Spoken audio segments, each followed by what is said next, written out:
Hi, everybody. First and foremost, thank you so much for being here. I was actually the co-curator for this event, and I'm just delighted that so many of you came out to learn with us. I'm looking forward to learning from you and from our fellow panelists as well. So thank you. So I have to start with some bad news, and I don't know if you're aware of this statistic, but 40 to 50% of new executives fail in the first 18 months of a new role. 40 to 50%. So flip a coin. And despite the fact that we spend more on recruiting, we spend more on coaching and training, this stat hasn't gone down in 15 years. In fact, it's going up. And in my view, it's probably going to continue to rise for a couple of reasons. Think about the senior executives. A lot of them are still baby boomers. Baby boomer generation has about 80 million people. They're followed by the Gen Xers. Raise your hand if you're a proud Xer.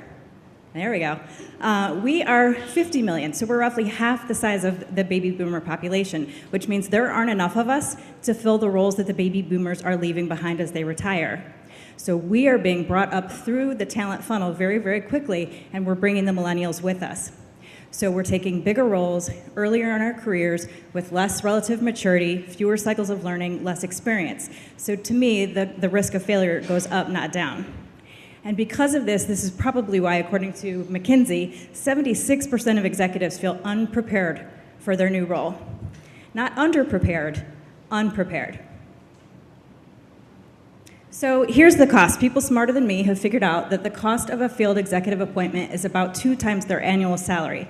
Now the salaries range obviously quite a lot, but if we just take a $250 a year income for an exec, if they fail in the first 18 months, that's a $500,000 cost to the organization. So this is a really expensive problem. So what drives my beliefs about executive assimilation? In the past few years, well, first of all, I've spent 15 years doing executive assessments, and I can tell you that the reason executives fail if there's a performance gap is almost always tied to something that happened in their first 6 months. Over the last several years, I've had the opportunity to assimilate 30 executives into roles with 100% success. And in the course of that work, I've had the opportunity to interview 300 senior executives in Fortune 500 environments to see what they think helps executives assimilate into new roles appropriately. So executives tend to take roles and they think the job description is their charter, their boss gives them the charter. This is not the case. They really have to master what the charter is, what the culture is, and what the team they inherited needs. And if they can figure these 3 things out, their chances for success go up dramatically. So first, let's start with culture. We're all HR people, so I know you know what culture is. But to me, the culture of an organization is the feel of the place. What's it like to work there? And that's primarily driven by the leadership styles of the leaders in the organization. Flows from the top, right?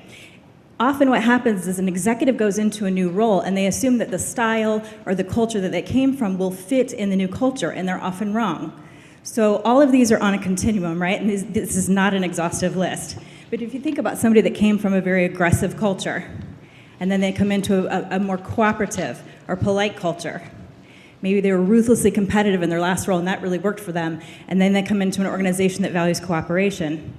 They're going to be a bull in a china shop, right? And what happens when an exec comes in and they act in too counter of a culture way, people reject their style. And when people reject your style, they reject your ideas. If people reject your ideas, even if they're good, because you don't fit in well enough to the culture, it's going to be really hard to move that business agenda, right? So fitting into the culture enough to get buy-in on you, buy-in on your ideas, and support for your business agenda is critical. The other thing executives need to figure out is what's their charter really. It's not the job description, and it's not what the boss says the charter is. Executives really need to spend much more time meeting with direct reports, peers, boss's boss, internal customers, most important of the function, to see what's strong in the function, what's weak in the function, what should the priorities be. Because a broad set of stakeholders are going to determine whether that executive is successful or not. So if they don't take enough of that information in, their idea for what the charter is going to be too driven by whatever they did in their last role, which may not be appropriate in this role. So take, for example, someone that sees themselves as sort of a turnaround person, and they take a role in a function that is beloved. right? Everyone loves it. It's flawless. Well, if they're a turnaround person, they can come in and go, well, let's dismantle this and rebuild it the way I did my last function, and everyone is disappointed.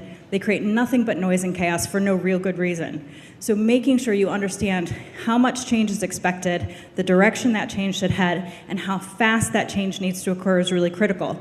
Is this a long-term strategy change, or is this a turnaround function that's on fire, right? And getting that pace wrong is really, it's a killer. Finally, executives obviously need to assess their team. This is not where I see executives fail the most. It's the culture and the charter where they get hung up the most. This executives tend to do pretty well. Guess why? Because HR helps them, right? But they often assess the talent on the team. Are they smart? Are they experienced? Do they produce results? Are they hardworking? These kinds of things. But they often fail to take into account that the morale is just as important as the talent. So if a team is really talented, but their morale is really low because maybe they had 3 really bad bosses before you showed up, right? You're going to need to take time to rebuild that morale before you're really going to be able to expect them to engage much change or to move forward very quickly. If you inherit a team that has really high morale, but they're not very talented, you might need to invest in their development or import some fresh talent. So here's the tricky piece. Sometimes what the culture says is appropriate and what the charter says is necessary and what your team needs conflict with each other. So take, for an example, an executive who takes a turnaround role. The function's broken, but it's in a traditional, slow-to-change organization that is change-resistant. Well, how do you turn around a function in a change-resistant org? Then perhaps the team's demoralized because 3 people before you have failed, and that's why it's now a turnaround. Right? How do you turn around a function with a demoralized team in a change-resistant culture? So you start to see how I call it threading the needle, threading that needle to figure out what's the strategy that makes as many stakeholders happy. How do you return on expectations of as many people as possible, as quickly as possible, creating as little noise as possible in order for people to see you as successful in that role? It's tricky. So based on all that, you can see why the fail rate's 40 to 50%.